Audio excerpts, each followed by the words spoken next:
감사합니다. 주님, 이제 또한 하나님의 말씀을 나누려고 하는데 성령께서 전하는 자나 듣는 자의 그 심령을 만지셔서 거룩한 하나님의 말씀, 우리를 향한 주님의 온전한 뜻이 풀어지고 열매 맺을 수 있도록 성령이여 강력하게 함께하여 주시옵소서. 감사드리며 예수님의 이름으로 기도드립니다. 아멘. 예, 오늘 우리 함께 살펴볼 말씀은 요한복음 12장 1절에서 8절. 요한복음 12장 1절에서 8절까지의 말씀이에요. 예, 제목은 예수님을 감동시킨 마리아의 사랑이라는 주제로 나누겠습니다. 우리 한 구절씩 돌아가면서 읽을게요. 6월절 엿새 전에 예수께서 베다니에 이르시니 이곳은 예수께서 죽은 자 가운데서 살리신 나사로가 있는 곳이라. 거기서 예수를 위하여 잔치할세 마르다는 일을 하고 나사로는 예수와 함께 앉은 자 중에 있더라. 마리아는 지극히 비싼 향유 곧 순전한 나드 한 근을 가져다가 예수의 발에 붓고 자기 머리털로 그의 발을 닦으니 향유 냄새가 집에 가득하더라. 제자 중 하나로서 예수를 잡아줘 가두리다가 말하되 이 향유를 어찌하여 300데나리온에 팔아 가난한 자들에게 주지 아니하였느냐 하니 이렇게 말함은 가난한 자들을 생각함이 아니요 그는 도둑이라 돈꾀를 맞고 거기 넣는 것을 훔쳐가니라. 예수께서 이르시되 그를 가만두어 나의 장례할 날을 위하여 그것을 간직하게 하라. 가난한 자들은 항상 너희와 함께 있거니와 나는 항상 있지 아니하리라 하시니라. 아멘.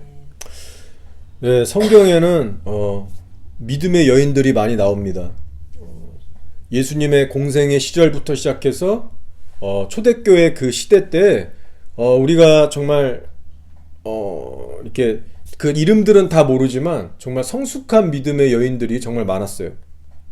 육체적으로는 남자보다 힘도 약하고 마음도 더 여린 존재들이 여잔데 그럼에도 불구하고 정작 믿음을 발휘해야 될 때가 오면 12 제자들보다도 더 믿음의 그 성숙함과 용기를 보였던 자들이 바로 이 믿음의 여인네들이었습니다.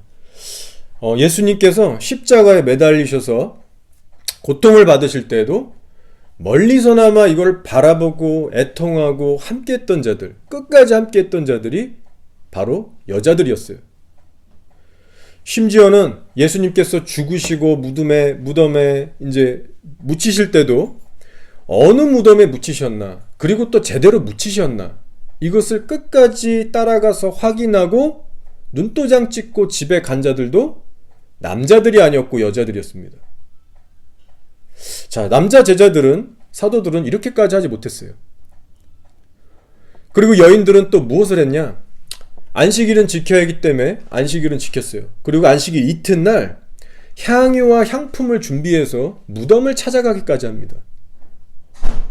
모든 남자란 제자들은 무서워서 집에 숨고 있었는데 연약한 여인네들은 예수님의 무덤가를 굳이 또 찾아가게 돼요.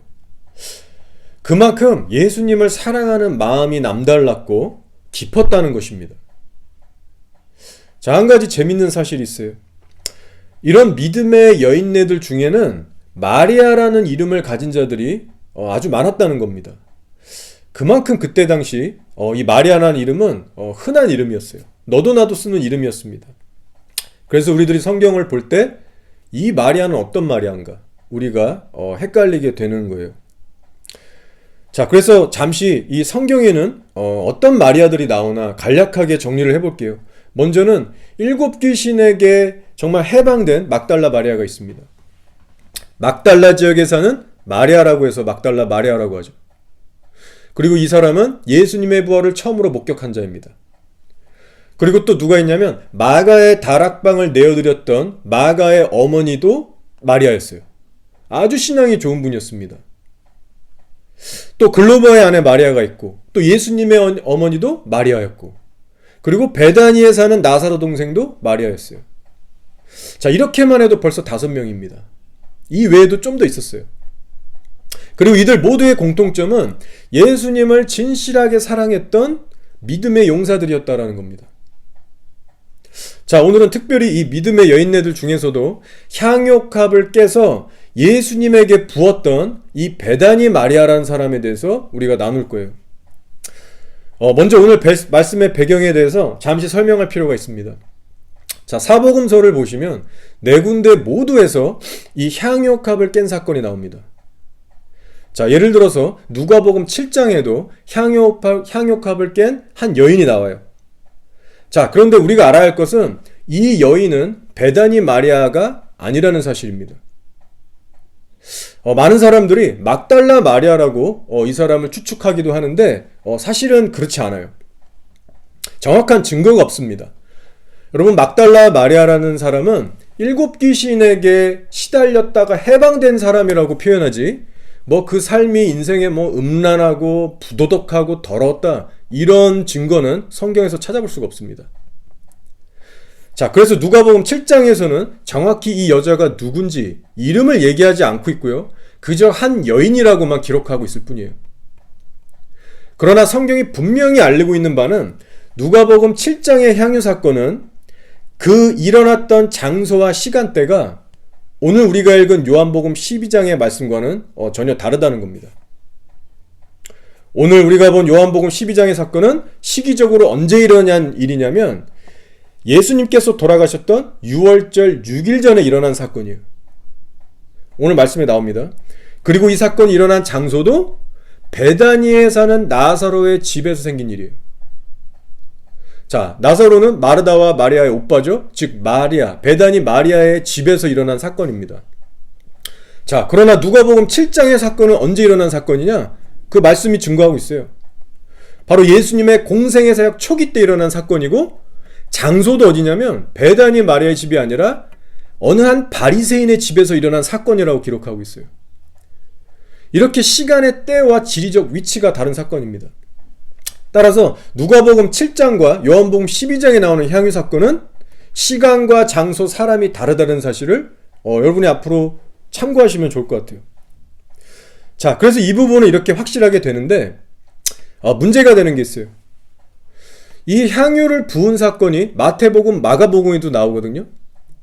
정확히는 마가복음 14장과 마태복음 26장에 나오는데, 그렇다면 이 마태, 마가에 나오는 향유옥합 사건이 오늘 우리가 읽은 요한복음 12장에 나오는 이 향유 사건과 똑같은 사건이냐? 아니면 다른 것이냐?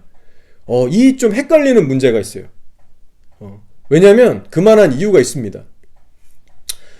자, 요한복음 12장에서 다루고 있는 향유 옥합은요, 성경이 얘기하기를 6월절 6일 전에 일어난 사건이라고 얘기하는데, 반면에 이 마태 마가에서 나오는 향유 사건은요, 6월절 이틀 전의 사건이라고 기록해요. 그러니까 시기가 지금 다른 겁니다. 그리고 또 뭐가 다르냐면 일어난 장소가 달라요. 마태 마가에서 언급하는 장소는 베다니에 사는 나병 환자 시몬의 집에서 일어난 일이라고 기록하는 반면에, 오늘 요한복음 12장의 사건 배경은 베다니에 사는 나사로의 집, 그래서 거기서 마르다랑 마리아가 일을 했다라고 얘기하고 있어요. 이거는 마리아의 집으로 볼 수 있는 겁니다. 자, 그래서 제가 자료들을 찾아봐도 이 부분에 대해서 명확하게 알려주는 사람들이 없더라고요. 논쟁이 있습니다. 어떤 사람들은 마테마가에 나오는 여인은 베다니 마리아다라고 하는 사람도 있고, 또 어떤 이들은 그렇지 않다, 성경은 분명히 애매모호하지 않고 얘기하는데 6월절 이틀 전에 일어난 사건이고, 또 하나는 6월절 6일 전에 분명 일어난 일이라고 딱 구분짓기 때문에 우리 억지로 껴맞춰서 해석하면 안 된다, 이런 쪽이 있는 거예요. 그래서 여러분이 직접 성경을 찾고 묵상하시면 무슨 말인지 이해가 가실 겁니다. 자, 제가 지금 이 두 해석 차이를 막 길게 상세히 설명하지는 않을 거예요. 그리고 그럴 필요도 없습니다. 결국은 해석이 두 개로 갈리는데, 이 사복음서에 나오는 향유를 부은 이 여인이 결국 2명이냐 아니면 3명이냐, 이 두 개로 갈려요. 자, 결론은 여러분이 알아서 내시면 됩니다. 그리고 그것에 대해서 걱정할 필요가 없어요. 자, 그 이유는 저희가 어떻게 해석하든지 간에 주님이 주시고자 하는 메시지는 동일하기 때문입니다. 다만 제가 이 부분들을 여러분에게 앞서 설명해 드린 것은, 여러분들이 앞으로 성경을 보실 때 좀 더 관심을 갖고 깊게 보시는 분이라면 이 부분들이 헷갈리실 거예요. 그래서 이게 잘 연결이 안 되셔서 뭔가 이렇게 좀 막히는 부분이 있을 수 있습니다. 그래서 저희가 신앙생활을 해 나갈수록 성경을 좀 더 깊고 구체적으로 이해함도 필요하기 때문에 제가 사전에 여러분에게 말씀드린 거예요. 자, 예수님을 섬기는 교회들에게 오늘의 말씀이 주는 교훈은 매우 중요합니다. 요한복음에는 없지만 마태, 마가복음에서는 예수님께서 친히 이런 말씀을 하세요. 복음이 전파되는 곳에는 이 여자가 행한 일도 말하여 그를 기억하리라 라고 하셨습니다. 여러분, 복음의 영광이 얼마나 대단한 것인데 감히 복음을 전파할 때 이 여자가 행한 일도 말하여 기억할 것이다 라고 하셨어요. 이 향유컵을 깬 사건은요, 이 정도로 대단하고 중요한 사건이었다는 겁니다. 복음이 선포되는 곳에 이 여인이 행한 것도 함께 기억될 것이다. 그러나 여러분, 지금 핵심은요, 사람을 높이자고 하는 것이 아닙니다. 마리아라는 이 한 여인의 이름을 온 천하에 알리고 높이는 것이 핵심이 아니에요. 핵심은 예수님은 어떤 것에 마음이 감동되시는 분이신가? 우리가 어떻게 신앙생활을 해야 그분을 감격시킬 수 있는가? 이것이 핵심입니다. 이 부분에 대해서 후세대에 오는 교회들도 분명히 깨닫고 본받으라고 예수님께서 이런 말씀을 하셨던 거예요. 자, 결론을 바로 말씀드릴게요. 베다니 마리아에게는 예수님을 향한 진실되고 깊은 사랑이 있었습니다. 그리고 예수님은 그 진실한 사랑에 감격하셨어요. 여러분, 이것은 참 단순한 진리입니다. 그래서 우리가 머리로 쉽게 이해할 수 있어요. 그러나 여러분, 우리가 이 사실을 머리로 이해하고 있다고 해도 마리아처럼 예수님을 우리가 감동시킬 수 있어요? 한번 스스로에게 질문해 보세요. 아마 안 될 겁니다. 그리고 그 이유는 단순해요. 그만큼 내 마음이 못 따라가 주기 때문에 알고도 못하는 겁니다. 진리가 뭔지는 아는데 정작 예수님을 사랑하는 내 마음은 부족하고 무딘 현실에 부딪히는 거예요. 근데 여러분, 더 심각한 문제가 뭔지 아세요? 예수님을 사랑하는 마음이 내 안에 결핍되고 없다는 것을 인지하는데도 간절하게 회복할 마음조차 안 먹고 그냥 사는 겁니다. 그것이 전혀 교인들 가운데 문제가 되지 않고 기도 제목이 되지 않아요. 솔직히 한번 스스로에게 답해 보세요. 이 모습이 오늘날 교회들의 모습 아닙니까? 교회의 각 부서들이 모일 때마다 주님에 대한 사랑이 없기 때문에 애통해하면서 나누고 기도하는 사람 여러분 많이 보셨어요? 여러분, 우리는 회개하고 돌이켜야 합니다. 마리아는요, 우리들의 마음 자세와 많이 달랐어요. 마리아는 처음 예수님이라는 분을 알게 됐을 때, 즉 그분의 놀라운 사랑을 받게 됐을 때 남다르게 반응하며 진심으로 누렸습니다. 며칠이 지나면 식어버릴 감사, 눈물 한번 찍 흘리고 잊어버릴 사랑으로 받지 않았고 진실로 감사하고 감격하며 반응했어요. 여러분, 이것이 무엇입니까? 저희가 주님께 사랑을 처음 받을 때는 그 사랑을 받고 반응하는 우리의 자세도 중요하다는 거예요. 우리가 예수님께 귀한 사랑을 돌려드릴 수 있기 위해서는요, 먼저는 주님의 사랑을 제대로 받고 누리는 일이 매우 중요합니다. 내가 주님 사랑을 잘 알지도 못하고 누리지도 못하는데 어떻게 내가 사랑을 제대로 해드릴 수가 있겠어요? 이게 말이 안 되는 거예요. 그래서 여기 아주 중요한 기도 제목이 발생하는 겁니다. 주님, 예수님이 우리에게 베푸신 사랑이 얼마나 크고 위대한지 이것을 내 마음으로 좀 알고 누리게 해주십시오. 이런 기도가 필요한 것이죠. 내가 십자가의 사랑에 대해서 잘 모르겠습니다. 그 넓이와 깊이와 그 높이에 대해서 내가 잘 모르겠으니까 내 마음으로 이것을 알고 좀 누리게 해주십시오. 간절하게 기도하는 일입니다. 오늘날 예수님의 사랑에 대해서는 수도 없이 우리들이 듣지만 실제 가슴에서는 그 사랑을 전혀 느끼지 못하는 불상사가 일어나고 있어요. 그것도 교회 안에서 일어나고 있습니다. 이것이 얼마나 가련하고 불행한 비참한 일인지 몰라요. 이런 분들이 우리 교회 안에는 한 사람도 없기를 바랍니다. 여러분, 주님의 사랑을 더 알게 해달라는 기도, 이것은요 의외로 많은 사람들이 하고 있지 않습니다. 그러나 저와 여러분은 이 기도를 날마다 주 안에서 심을 필요가 있는 거예요. 자, 그리고 마리아는요 주님께 받은 사랑으로만 끝나지 않았다는 겁니다. 많은 사람들은 시간이 지나면 예수님으로부터 점점 마음이 식어져서 멀어져만 가요. 그리고 그것을 그냥 내비둡니다. 그러나 마리아는 예수님께 돌려드리기 시작했어요. 정말 진실하고 깊고 순결한 사랑으로 돌려드리기 시작했습니다. 즉, 마리아는 어떤 사람이었는가? 바로 예수님이 베푸셨던 그 사랑의 가치와 은혜에 대해서는 그 누구보다도, 심지어 12 사도들보다도 더 깊이 깨닫고 누렸던 자고요. 또한 그 받은 사랑을 예수님께 진실하게 돌려드리는 사람이었습니다. 그리고 예수님께서는 그런 마음을 너무나 귀하게 보시고 온 천하에 그를 높이셨던 거예요. 복음이 선포되는 곳마다 이 여자가 행한 일을 기억하게 하셨습니다. 왜요? 마리아의 믿음은 사랑으로 역사하는 믿음이었기 때문에, 이것이 성경이 얘기하고 있는 참 믿음이기 때문에, 좋은 샘플이 되기 때문에 마리아를 그렇게 세우셨던 거예요. 저는 이 마리아의 신앙을 생각할 때 참 제 자신이 부끄럽고 작아지는 마음이 듭니다. 진짜로 그래요. 나는 목사라고 하면서 이 평신도라고 할 수 있는 이 한 여인의 신앙보다 못하구나. 그러면서 예수님께 칭찬받은 이 마리아 신앙이 너무나 부럽기도 하고, 그리고 나는 그렇지 못하다는 것에 대해서 탄식도 나고 왠지 마음이 먹먹해지기까지 했어요. 동시에 나는 예수님을 나도 사랑하긴 하지만 과연 얼마나 깊이 나는 그분을 사랑하고 있는가? 약간은 두렵기도 하면서 설레이기도 하면서 진지하게 제 자신을 헤아려 보는 시간도 있었습니다. 내 마음은 얼마나 깊이 있을까, 그 사랑이. 여러분도 이런 시간을 반드시 꼭 가지시기 바랍니다. 신앙의 여정에 있어서 우리가 늘 체크해야 하는 것은 내가 교회에 얼마나 잘 나가고 있냐, 봉사하고 있냐, 성경 지식이 맞냐가 아니라 내 마음입니다.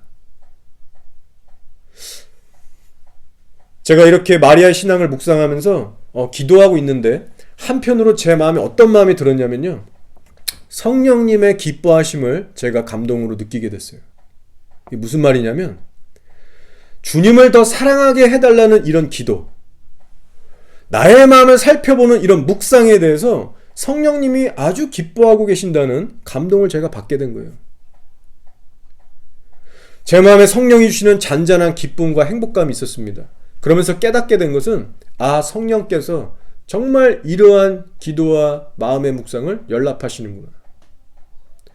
우리가 주님을 더 사랑하고자 하는 마음을 가질 때, 그것이 우리의 간절한 기도가 되고 초점이 될 때 주님은 정말 기뻐하시는구나. 이것에 대한 감동이 제 안에 있었어요. 여러분, 오늘 말씀은요, 예수님을 사랑한다는 우리 교회들의 마음이 정말 어떠한가, 이것을 돌아보게 해주는 말씀입니다. 그리고 주님이 우리에게 기대하시고 계신 것은 마리아가 주님을 향해 품었던 이 순수하고 깊은 사랑이 저와 여러분 안에도 동일하게 일어나는 것입니다. 주님은 이걸 기대하고 계세요. 따라서 여러분, 이 예배가 끝나고 일상으로 돌아가셔서 주님 앞에서 반드시 여러분의 마음을 돌아보시는 시간을 진지하게 가지시기 바랍니다. 저는 이 부분을 놓고 엄숙하게, 그리고 정말 진지하게 주님 앞에서 기도할 수밖에 없었어요. 저와 여러분을 위해서. 자, 이때 당시 향유컵이라는 것은요, 대단히 귀한 물품이었습니다. 여자가 미래의 남편을 위해서 준비할 수 있는 가장 이때 당시 소중한 물건 중에 하나였어요. 아무한테나 쉽게 줄 수 있는 그런 게 아니었습니다. 그때 당시 향유컵의 가격이 일반 노동자들의 대략 1년 연봉치 값어치였어요. 오늘날 우리 뉴질랜드 달러로 따지면 대략 2, 3만 불이 될 겁니다. 더군다나 마리아의 집은 가난한 집안이었어요. 부모님이 없었어요. 그 오빠 나사로가 가장의 역할을 해서 겨우 먹고 살았습니다. 그리고 그들이 살고 있던 이 베단이라는 거주지는 문둥병자들이 막 있었던 곳이고 가난하고 소외된 자들이 사는 그런 촌이었어요. 근데 그렇게 어렵게 모아서 샀던 이 향유컵을 아낌없이 예수님을 위해서 깼던 겁니다. 사실상 모든 것을 드렸던 거예요. 그러나 예수님께서는 이 향유값의 값어치를 따지셔서 기뻐하셨던 것이 아니라 마리아의 그 진실 어린 마음에 감격을 하셨던 겁니다. 자, 오늘의 말씀을 통해서 우리가 얻게 되는 또 다른 교훈이 있어요. 그것은 우리가 예수님을 뜨겁게 사랑하는 일에 집중하게 될 때 하나님의 때에 맞는 사역의 열매가 우리에게 풀어진다는 겁니다. 여러분, 주의 일에 대한 열정보다 먼저 주님에 대한 열정을 쏟으시기 바랍니다. 자, 예수님께서 죽으시고 무덤에 묻히셨어요. 그 무덤가에 찾아간 여인들이 있었습니다. 자, 그들이 누구냐면 막달라 마리아, 야고보의 어머니 마리아, 그리고 살로메, 요한나 이런 여자들이에요. 자, 그런데 이들이 무덤가에 갈 때 애써서 준비해서 들고 간 게 있습니다. 그것이 뭐냐? 성경이 이르기를 향유와 향품을 가지고 갔다고 기록해요. 향유와 향품을 왜 들고 갔느냐? 죽은 시신에 뿌리기 위해서. 그때 당시 관습이었어요. 자, 이것을 생각해 볼 때 이 여인네들의 마음 씀씀이가 얼마나 귀하고 이쁩니까? 남자 제자들은 다 무서워서 집에만 떨고 있었는데, 갇혀 있었는데, 여인들은 또 굳이 무덤을 찾아가서 이걸 챙겨드리려고 한 거예요. 하나님께, 예수님께. 자, 그러나 여러분, 우리가 알 것이 있어요. 이 여인들의 의도는 좋았지만 결국 이 여인들이 가져간 향유와 향품은 쓸데없는 것이 되고 맙니다. 무슨 말이에요? 무덤가에 갔더니 예수님은 이미 부활하셔서 그곳에 계시지 않았어요. 향품과 향유는 준비됐는데 쏟아부을 대상이 없었던 겁니다. 여러분, 의도는 좋았지만 때에 맞는 쓰임은 받지 못했다는 것이죠. 자, 그러나 여러분, 이 향유를 붓는 장례사역에 실패하지 않았던 단 한 사람이 있었습니다. 그 사람이 바로 베다니 마리아예요. 마리아는 예수님께서 죽기 이미 6일 전에 향유컵을 깨서 예수님에 대한 장례를 준비했던 겁니다. 즉, 마리아의 향유만이 하나님의 때 제대로 들어맞는 사역이 됐어요. 자, 그래서 오늘 7절 말씀에 이렇게 말하죠. 예수께서 이르시되 그를 가만두어 나의 장례할 날을 위하여 그것을 간직하게 하라. 지금 예수님께서 말씀하시는 것은 다가오는 자기의 그 죽음에 대해서 말씀하시는 거예요. 이 마리아가 향유컵을 붓는 행위는 바로 나의 다가오는 죽음을 위로하고 준비하는 것이다. 마테마가 복음에 보면은 구체적으로 또 나옵니다. 나의 장례를 위하여 미리 준비했다라고 말씀하세요. 여러분, 지금 이것이 무엇을 말해주고 있습니까? 마리아는 남들이 모르는 무언가를 자기 혼자 이때 알고 있었다라는 거예요. 그리고 준비할 수 있었다는 거예요. 그것이 뭐예요? 예수님이 받으실 십자가의 고난에 관한 것입니다. 정작 예수님과 늘 함께했던 12제자들은 이것을 몰랐는데 가끔씩만 만났던 베다니에 살고 있던 이 마리아는 이것을 알고 있었어요. 이것이 놀라운 신비예요. 놀라운 은혜이기도 하고요. 도대체 마리아는 이것을 어떻게 알고 준비할 수 있었을까? 자, 이것을 한번 나눠보기 원하는데, 자, 여러분, 우리가 먼저 알 것은 예수님께서 12제자들에게 공생의 시절에 인자는 고난을 받고 죽고 3일 만에 부활해야 한다, 이 순환에 대한 예언의 말씀을 총 몇 번 했는지 여러분 혹시 아세요? 특별히 6월절 만찬이 오기 전에 예수님께서 이 말씀들을 계속 주셨는데 총 3번 해주셨습니다. 자, 이것에 대한 것이 마가복음 8장 30일, 9장 30일, 그리고 10장 33절에 나와요. 외우기도 쉬워요. 여러분 나중에 한번 직접 찾아보세요.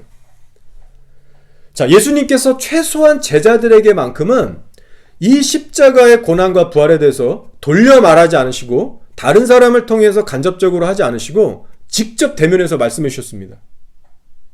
자, 그런데 베다니 마리아에게는요, 예수님께서 직접 이거를 말씀했다라는 성경 기록은 없어요. 일단 성경 안에는 그래요.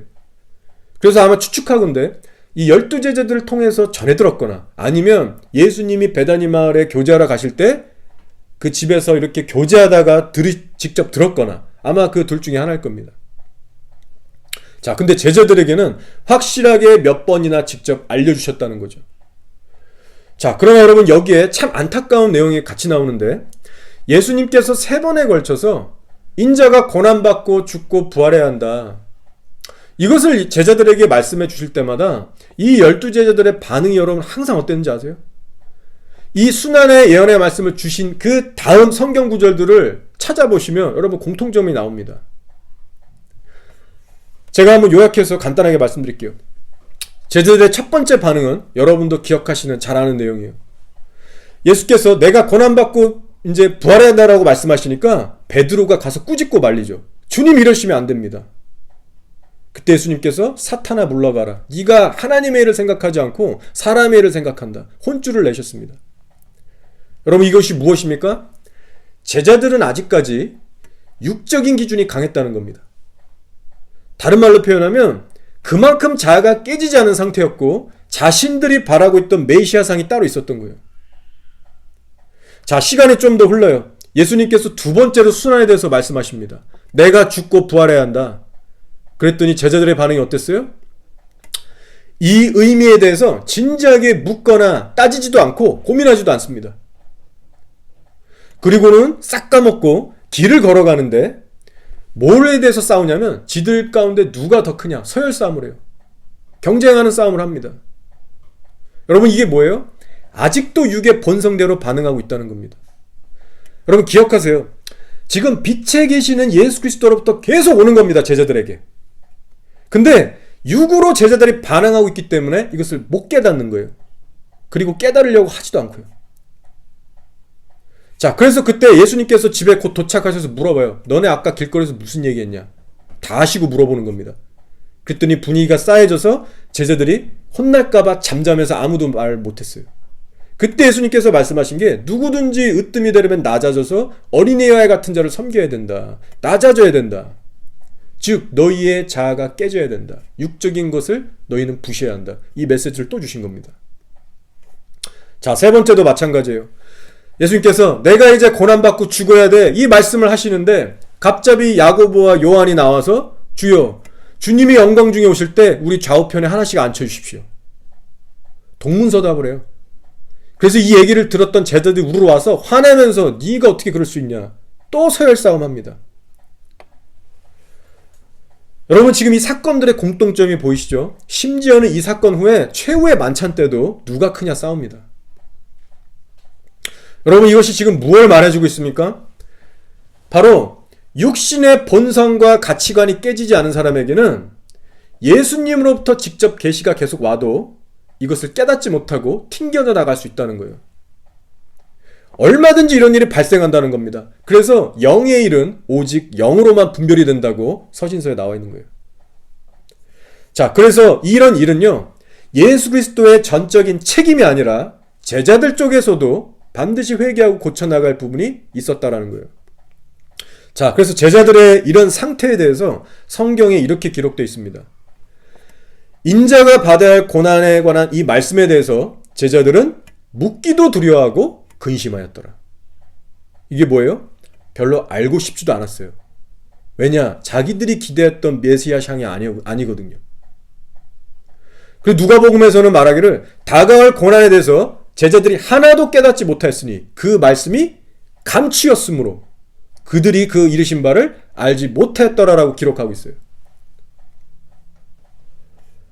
자, 결국 예수님과 24시간 동고동락했던 제자들은 하나도 못 깨닫고 가끔 종종 만났던 베다니 마리아는 이것을 깨닫고 장례를 준비했던 거예요.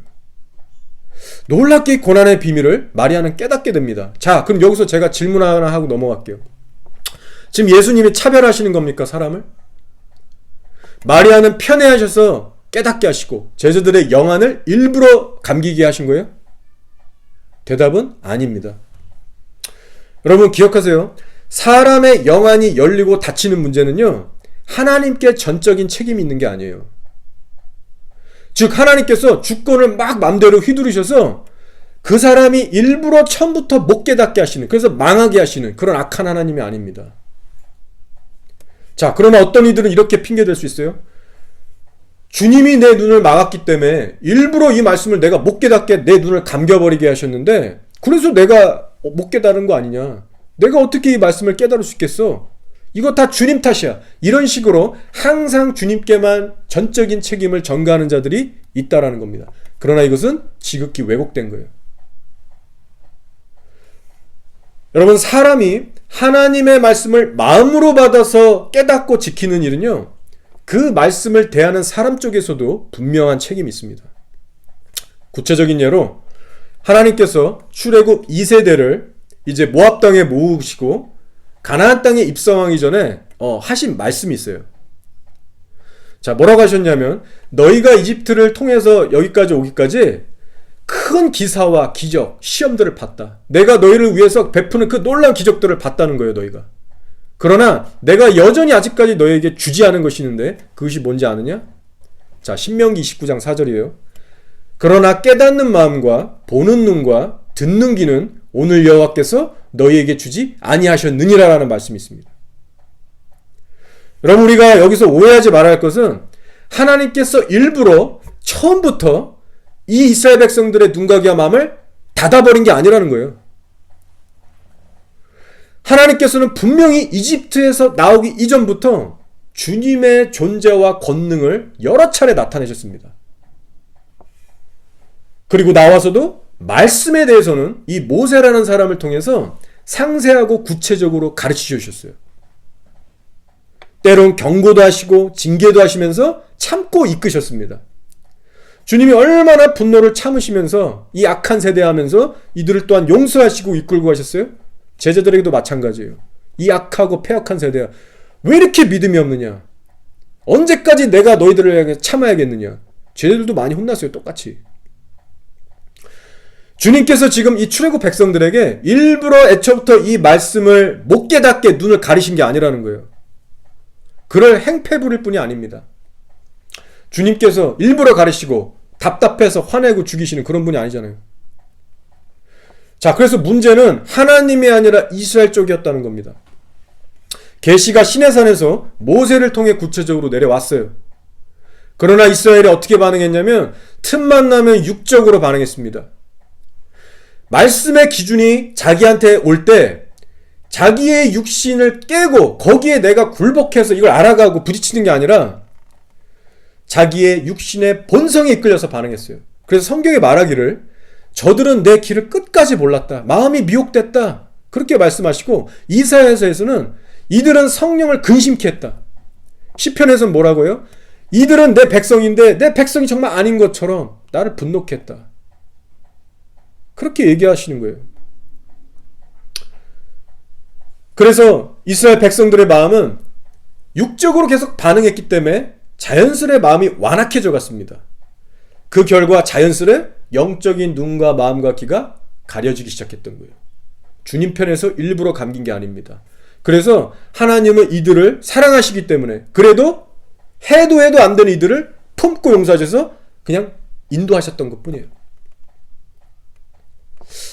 여러분, 우리가 분명히 할 것은 출애굽 세대들에게 그리고 12제자들에게 하나님의 계시가 없었던 것이 아니고 하나님의 은혜가 없었던 것이 아니라는 겁니다. 오히려 늘 그들에게는 큰 표적과 기사와 은혜가 충만했었어요.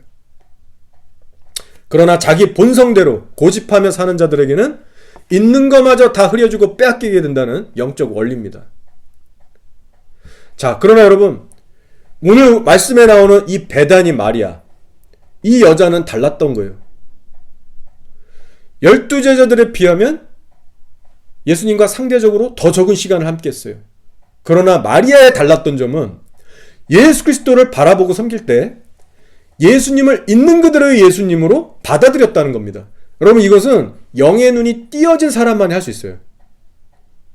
자, 이것이 무엇을 의미하냐면 바로 마리아는 예수님을 단순히 인간적인 감정으로 뜨겁게 사랑한 것이 아니라 마리아의 예수님을 향한 사랑이 다른 이들보다 훨씬 더 진솔하고 깊었던 이유는요, 먼저는 그의 육신이, 자아가 깨졌기 때문에 그래요. 향욕합을 깬 사랑은요, 마리아의 이 자기 본성, 육이란 것이 깨진 상태에서 나온 것이 그의 사랑이었다는 겁니다. 이것이 바로 차이점이에요. 인간적인 것이 아닙니다. 자, 여러분, 누가복음 7장에 나온 한 여인도 마찬가지예요. 여러분, 이 각도로, 이 관점으로 사복음서에 나오는 향유를 깬 여인들을 살펴보세요. 누가복음 7장에 나온도 누군가는 이 사람이 막달라 마리아라고 하지만 그 증거는 없어요. 그냥 이름 모를 한 여인입니다. 근데 이 여인도 특징이 똑같아요. 자기 죄가 얼마나 큰지 깨달았어요. 베드로보다도 더 깨달았고 더 깊이 깨달았다라고 예수님이 말씀해 주셨습니다. 얼마나 그 애통함이 컸냐면 눈물로 뚝뚝 흘리면서 자기의 머리털로 예수님의 발을 닦았어요. 여러분, 이것이 바로 자아가 깨진 자들의 모습이라는 겁니다. 그래서 예수님에 대한 사랑의 감격이 남다를 수밖에 없는 거예요. 자, 이런 마음으로 자아가 깨진 상태에서 베다니 마리아는 평소에 예수님이 던지셨던 말씀들을 육적인 관점으로 받지 않고 영의 눈을 들어서 주님의 관점으로 보고 듣고 가슴에 새겼던 겁니다. 그래서 다가오는 십자가의 고난도 깨닫게 되고 장례라는 것을 준비할 수 있게 된 거예요. 자, 그렇습니다, 여러분. 우리가 이 시간 신앙의 올바른 순서에 대해서 다시 한번 바로잡고 그 터 위에 견고히 서길 원합니다. 교회에게 있어서의 우선순위는 사역이 먼저가 아니라 주님 앞에 상하고 깨어진 심령이 먼저입니다. 그리고 그 깨어진 심령을 가지고 성령 안에서 예수님을 진실되게 사랑하며 섬기려고 할 때 그때 성령께서 하시는 일이 무엇이냐? 우리를 인도하셔서 하나님의 때 꼭 들어맞는 역사를 일으키신다라는 겁니다. 그러니 여러분, 지금이 우리 마지막 때다, 환란의 곧 온다, 온 교회들이 이 마지막 때에 대해서 분별 다 하고 있어요. 이거 너무 쉬워요. 자, 근데 단순히 때만 분별하는 것은 능사가 아니라는 겁니다. 먼저는 내가 주 앞에 깨지고 주님에 대한 사랑을 회복하는 것이 먼저입니다. 그래야만 다가오는 환란의 시대 속에서도 내가 주님만을 뜨겁게 사랑할 수 있고요, 환란의 때에 꼭 맞는 열매도 개인적으로 교회적으로 감당할 수 있게 되는 겁니다. 따라서 이 귀한 은혜가 저희 각 개인과 가정, 이 교회 위에 풍성하게 부어질 수 있도록 여러분이 다 같이 기도하면서 힘쓰길 원합니다. 자, 이제 말씀을 정리할게요. 하나님께서 가장 중요한 것이 사랑이라고 가르쳐 주셨어요. 천국에서도 영원히 남게 되는 것은 믿음, 소망, 사랑인데 이 가운데서도 가장 귀한 것이 사랑이라고 했어요. 여러분, 이 설교는 이제 끝나고 말지만 주님을 향한 사랑이 내 안에 정말 얼마나 있는가, 나는 그 사랑에 얼마나 관심을 두고 그 사랑을 키우기 위해서 하루하루 살고 있는가, 여러분 진지하게 꼭 고민해 보시기 바랍니다. 자, 그리고 우리가 기억해야 할 것이 있어요. 만약 저와 여러분이 예수님께만 집중하며 이렇게 마리아처럼 살아갈 때는 우리 주변에 똑같이 예수님을 믿는 성도들로부터 핍박과 오해와 판단을 받을 수 있게 된다는 겁니다. 여러분, 비록 한때였지만 마르다의 눈, 이 마리아의 언니죠, 마르다의 눈에 비쳤던 마리아가 꼭 그랬습니다. 예수님과 손님들이 자기 집에 오셨어요. 그럼 좀 와서 거들어야 되잖아요, 자기 집사람인데. 어떻게 마리아 쟤는 버릇없고 덕이 안 되게 자기 혼자 떡하니 예수님 앞에 앉아서 저렇게 말씀만 듣고 있을까? 지금 남들이 열심히 이렇게 분주하게 열심히 섬기는 모습 안 보이나? 마르다의 눈에는요, 자기가 100번 옳아 보였어요. 마리아는 오히려 덕이 안 되고 남을 배려할 줄 모르는 좀 미성숙한 신앙인 정도로 보였던 겁니다.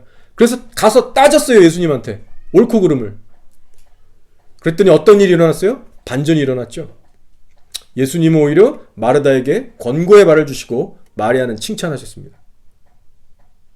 자, 시간이 좀 더 흘렀어요. 향유컵을 깨는 비슷한 사건이 또 일어납니다. 그 비싼 향유컵을 마리아가 깼을 때 주변 사람들이 일어나요. 가룟 유다도 그 중에 한 명이고요. 마리아에게 쓴소리들, 판단들을 합니다. 야, 그거 팔아서 가난한 줄 줬으면 얼마나 많은 구제를 할 수 있었겠느냐. 제 마리아가 세상 물정을 몰라서 저렇지 정말 제가 신앙에 철이 없구나. 어리석어 보였습니다. 자, 근데 여기에 또 거대한 반전이 일어나요. 예수님은 마리아를 높여서 복음과 함께 온 천하에 높여주십니다. 여러분, 우리가 예수님을 사랑하는 정말 그 바보로 살아갈 때 많은 오해와 판단과 미움과 시기의 대상이 될 수 있습니다. 왜요? 사람은 사람의 동기와 주변을 온전히 살필 수가 없어요. 따라서 여러분, 주변 사람들의 반응에 신경 끄시고 자유하시기를 축복해드립니다. 오직 예수님께만 더욱더 집중하시고 후회 없는 사랑으로 그분을 사랑하는 일에 여러분 최선을 다하는 저와 여러분 되길 바랍니다. 예수님께서는 반드시 우리의 행한 것들을, 은밀한 것들까지 다 기억하셔서 때가 되면 하나님께서 칭찬하고 높이실 자를 높이실 거예요. 자, 우리 시간 다 같이 한번 기도하겠습니다. 자, 우리가 기도할 때 우리 공동체를 놓고 기도하길 원해요. 먼저 우리가 나눴듯이 주님의 사랑이 얼마나 크고 넓고 깊은지 우리의 머리가 아니라 마음으로 좀 경험하고 누리게 해달라고 기도하셔서 이 사랑 안에서 우리의 악한 자가 정말 다 깨지고 변화되고, 그래서 우리 또한 하나님을 전심으로 사랑할 수 있는 자들이 되게 해주십시오. 그래서 이 마지막 때 예수님의 사랑에 우리가 정말 자라나서 이 다가오는 불법의 시대, 사랑이 식고 정말 핍박이 있는 이 다가오는 시대 속에서 우리가 정말 넉넉히 이겨나가게 해달라고 우리가 간절하게 한번 합심하여 기도했으면 좋겠습니다. 하나님 아버지,